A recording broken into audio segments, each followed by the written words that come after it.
In promozione il capolista Casteltermini ospiterà il Bagheria, ex squadra dell'attuale tecnico Pino La Bianca. La squadra agrigentina sembra essere intenzionata a proseguire sulla strada della positività e chiaramente i tifosi sognano ad occhi aperti. Anche l'Unitas Sciacca, sotto appena un punto dal Casteltermini, gioca al Gurrera ospitando la Mazzarese, attuale quarta forza del campionato.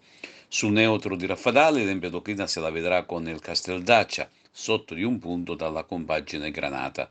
Giocano fuori casa le altre due Agrigentine, la Gattoparda all'Ascari, che si trova a pochi chilometri da Cifalù, il Camarat a Caltanissetta contro la Nissa. E concludiamo con una notizia proveniente dal CONI.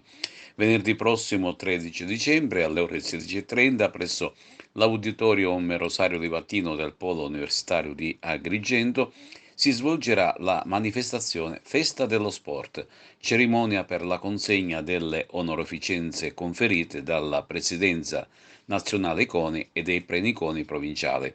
Saranno premiati atleti, tecnici e dirigenti che si sono distinti durante la stagione sportiva appena conclusa.